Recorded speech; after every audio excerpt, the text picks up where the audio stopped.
जय माँ बगलामुखी, जय माँ कामाख्या, जय माँ काली, जय माँ तिरापुर सुंदरी।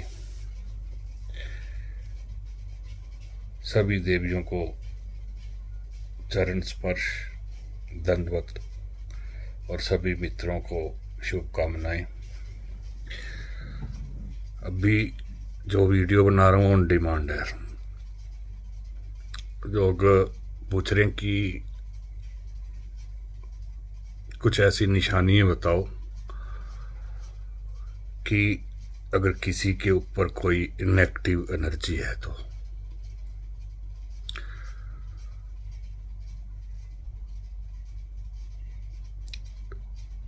वैज्ञानिक जो है नहीं मानते, डॉक्टर भी नहीं मानते इस चीज़ को, परंतु अगर हम बात करें बालाजी की, मेहंदीपुर बालाजी की, तो वहाँ जाके पता लगता है कि कुछ है।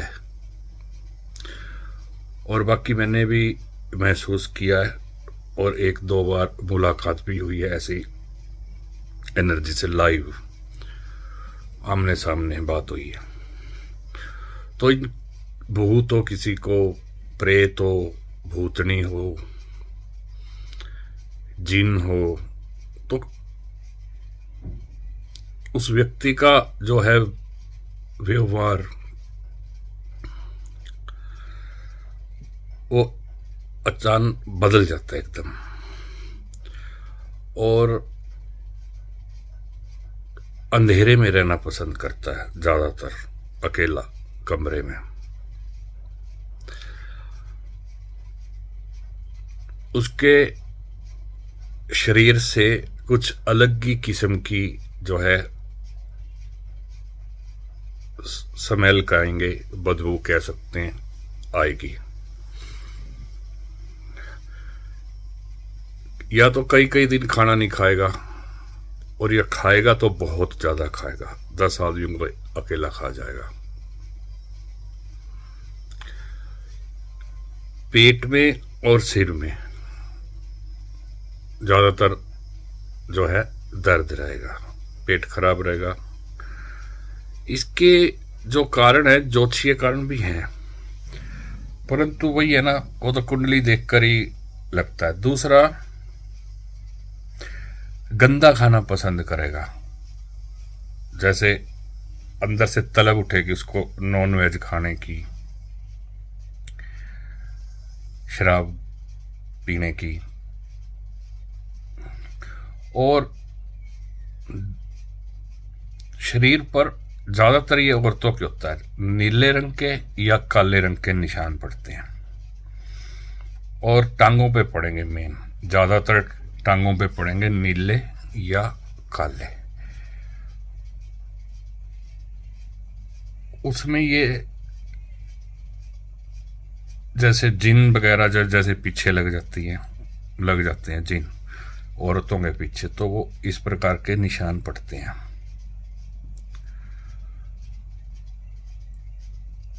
एक मेरे पास महाराष्ट्र का केस आया था, फिर मैं उसके लिए कामाख्या गया था पूजा करने के लिए। तो उस ने मेरे पास जो है टांग की फोटो भेजी अपने, तो काफी बड़ा काला निशान था, बहुत बड़ा काला निशान था, पूरी की पूरी, मतलब फोटो में भी नहीं देखा जा सकता था। और जिसके घर में ये चीज है, घर में लड़ाई रहेगी 24 घंटे, किसी ना किसी कारण से लड़ाई हो जाएगी। त्योहार पे तो होगी ही होगी, कोई मतलब आपके शुभ कार्य हो रहा है, घर में क्लेश हो जाएगा।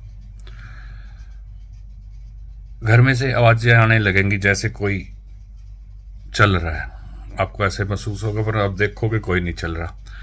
किचन में से कभी कोई बर्तन है गिरेगा, जबकि किचन में, रसोई में कोई नहीं है, परंतु कोई ना कोई बर्तन गिरता रहेगा। ऐसी जो है निशानियां रहती हैं। ये इसमें किया कराया भी हो सकता है, और ये भूत प्रेत का भी हो सकता है। मतलब किसी की आत्मा प्रवेश कर जाना किसी के अंदर। जो मेरा निजी वो है, कभी भी किसी के संस्कार में आप शमशान घाट जाते हो, मोस्टली 90% लोग नहाते हैं, आके नहाएं भी और कपड़े भी बदलें। और उस रात मतलब आप मान लो दिन में गए हो किसी के संस्कार में, तो उस दिन आपने दूध नहीं पीना या मिठाई नहीं खानी। और ये सबसे बड़ा कारण है। मैं तो बल्कि यहाँ तक भी कहता हूँ कि अगर आप किसी के मृत्यु में 13वें पे भी जाते हो तो मृत्यु भोजन नहीं करना चाहिए। जो रिश्तेदार बाहर से आए हैं वो मजबूरी है उनकी, परंतु आप लोकल लोग जाकर बिल्कुल मृत्यु भोज नहीं करना चाहिए। अगर आप बाहर से भी जाते हो रिश्तेदारी में भी, कोई कोशिश करो मत खाओ, उसमें भी बहुत नेगेटिव एनर्जी होती है। मतलब नेगेटिव एनर्जी चली गई और फिर आपके कुंडली में कुछ ग्रह ऐसे हैं, ग्रहों के कुछ ऐसे योग हैं। अब कई लोगों को नज़र बहुत जल्दी लगती है, कहता जी मेरे को तो नज़र बहुत, मतलब ज़रूरी नहीं है कि वो बहुत बड़ा सुंदर हो, मेरे जैसी जो है भद्दी सी शक्ल हो, फिर भी कहता भाई नज़र लगती है।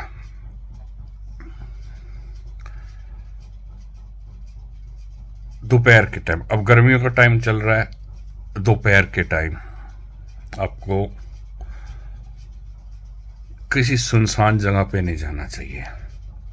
आप परफ्यूम लगा के चले गए तो गर्मियों में ये चीज़ें बहुत रहती हैं। नदी किनारे, जैसे नदी है आप क्रॉस कर रहे हो तो आम तौर पे आदत होती है, आदमियों में ज़्यादा होती है, भाई बाथरूम आया सुसु करना है, तो नहीं, वो ख्वाजा जी का पैरा रहता है, वहाँ भी आपको इससे बचना चाहिए। ये तो सबको पता ही है कि सूर्य देव की तरफ देखकर, सूर्य तरफ की तरफ आपका मुंह हो, डायरेक्शन हो और सुसु नहीं करना चाहिए। ये तो आम बात है, हर कोई जो हमारे हिंदू समाज में ऐसा करता है। पीपल और बर्ड, इसके पेड़ के नीचे भी कोई ऐसी चीज, बाथरूम वगैरह नहीं करना चाहिए, ना ही कुछ मीठा खाना चाहिए।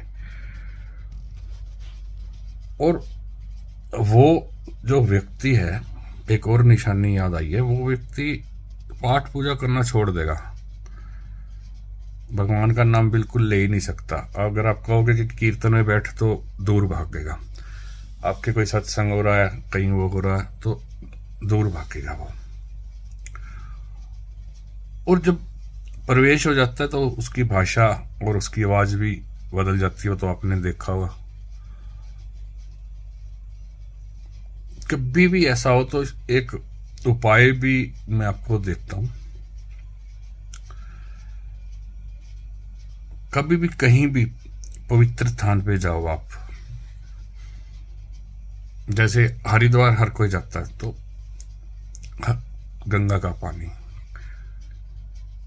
अभी मैंने अभी 10 दिन पहले 29 को गया हूं मैं कामाख्या में, तो ब्रह्मपुत्रा नदी में बैठ के पाठ कर रहा था, तो 3-4 लड़के पान कुछ खा रहे थे मुंह में, गुटखा वगैरह,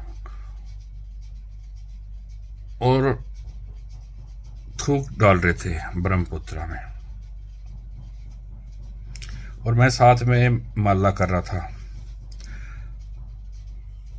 रहा नहीं गया मेरे से, मैंने कहा भाई लोग पूजा करते हैं नदी की, तुम ये गंदा काम कर रहे हो, थूक डाल रहे हो इसमें। मतलब शिप में थे ना, तो क्रॉस करके मंदिर में जाना था, उधर शिव जी का मंदिर है जहाँ कामदेव को भस्म करा था शिव जी ने, तो वो ब्रह्मपुत्रा उससे शिप से क्रॉस करनी पड़ती है। तो शिप में खड़े खड़े वो ब्रह्मपुत्रा में जो है थूक डाल रहे थे, जबकि डस्टबिन भी पड़ा था साथ में। जैसे ही वो तीनों को मैंने, ये कह दो कि मेरा अंदाज ही ऐसा है, हरियाणवी अंदाज है, बहुत रफली मैंने उनसे बात करी कि क्या कर रहे हो तुम ये। तो मैंने कहा ये लोग पूजा करते हैं, तुम मतलब पवित्र नदी में सूसू ना करें। अब लोग, मैंने पहले भी बताया कि नदियों, मेरा एक वीडियो है पवित्र नदियों में स्नान कैसे करें, वो यूट्यूब पे आपको मेरा वीडियो मिल जाएगा। तो कहने का मतलब है कि गंगा जल लेके आना है, ब्रह्मपुत्रा जाओ, कोई गोदावरी नदी जाओ तो वहां का जल घर में लेके रखना है, और ऐसे पीड़ित व्यक्ति को आपने वो जल पिलाना है, उससे आराम मिलेगा। और दूसरा और उपाय ये है कि अगर आपके पास ये नहीं भी है तो भी सिंपल गिलास के अंदर जल रखो, एक हनुमान चालीसा पढ़ो, उस पर फूक मारो, फिर पढ़ो, फिर फूक मारो, ऐसे 21 जितने भी पड़ जाते हैं, 11 कम से कम, वो आप ऐसे पीड़ित व्यक्ति को पिलाओ। तो ये उपाय है, मतलब जहां भी जाओ आपको कोई रोकेगा नहीं। बाई एयर में भी अगर आप ज्यादा नहीं, भाई आप कह रहे हो 5 लीटर 2 लीटर, आप 1 लीटर वाली बोतल पानी की लेके आ सकते हो जल की। किसी भी पवित्र नदी में जाओ, वहां का जल जरूर लेके आओ और घर में रखो।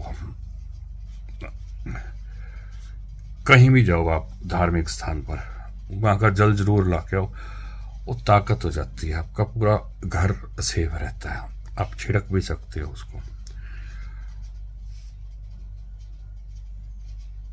उनका क्या हुआ, मेरी जबान में पता नहीं क्या था उस टाइम, सरस्वती बैठी थी क्या था, वो जैसे ही उतरे तीनों शिप से, तो फिसलन थी, मतलब ब्रह्मपुत्रा जैसे हम शिप से उतरे हैं ना, तो उन्होंने थोड़े से फट्टे से लगा रखे थे आगे जाने के लिए, क्योंकि शिप पीछे खड़ा होता तो 10-1 फुट के ऐसे फट्टे वगैरह लगा रखे थे लकड़ी के। तीनों की तीनों नीचे गिरे, फट्टा टूटा या स्लिप हुआ, क्या हुआ। फिर वो मेरी तरफ देखें तो मैंने ऐसा कर दिया, क्या कर सकता हूँ। तो ऐसे ही मतलब नदी में अगर आप सुसु करते हो चलती नदी पे या वैसे, तो आपको ख्वाजा जी का भी पड़ेगा और उस नदी का भी शराब पड़ेगा, और ये नेगेटिव चीजें आपके अंदर आएंगी। इन चीजों से बचो। काम करना बिल्कुल छोड़ देगा वो व्यक्ति, करेगा ही नहीं, किसी से नहीं बोलेगा, अकेला पसंद करेगा, बिल्कुल अकेला। और साथ के साथ जो है उसकी बॉडी लैंग्वेज, बिल्कुल व्यवहार उसका चेंज हो जाएगा। तो ये निशानियां हैं, और बचने के भी मैंने आपको बताया। बाकी अगर कुछ ऐसा किसी के पास तकलीफ है तो तांत्रिकों के चक्कर में मत पड़ो, और ना मेरे भी चक्कर में मत पड़ना। सीधा आप जो है मेहंदीपुर बालाजी चाहिए अगर ऐसी दिक्कत है पर्सनली बंदे को। हाँ, अगर घर में दिक्कत है फिर उसके अलग अलग उपाय हैं, फिर वो हो सकता है, क्योंकि घर को तो ले नहीं सकते, ले जा नहीं सकते। अगर व्यक्ति को कुछ ऐसा है तो फिर आप मेहंदीपुर बालाजी जाएं उसको लेकर। और दूसरा, हर संडे का मैंने बना रखा है फोन नंबर, वीडियो शुरू होने से पहले भी होगा, वीडियो के बाद भी होगा। उस नंबर पे आपने व्हाट्सएप मैसेज करना है, भाई मैं यहां से हूं और मेरा ये सवाल है। तो इतवार मतलब हर संडे मैं लाइव होके, या मेरे को वीडियो बनानी पड़े तो वीडियो बना के, पर लाइव ही होऊंगा। टाइम दे दिया जाएगा इतवार का, जैसे पिछली बार 1 बजे हुआ था, तो इस बार भी मैं टाइम दे दूंगा मेरी अगली वीडियो में। आज तो मंगलवार हुआ है, तो आप मेरे उस नंबर पे 73 से शुरू है आपने व्हाट्सएप करना है, इस नंबर पे नहीं चलेगा, दूसरे वाले नंबर पे, वो मैं आपको दे रहा हूँ। तो व्हाट्सएप करना है और एक क्वेश्चन लिखना है कि मेरे को ये दिक्कत है, डेट ऑफ बर्थ है, ठीक है, नहीं है तो 1 से 249 के बीच में एक नंबर। जय माता दी।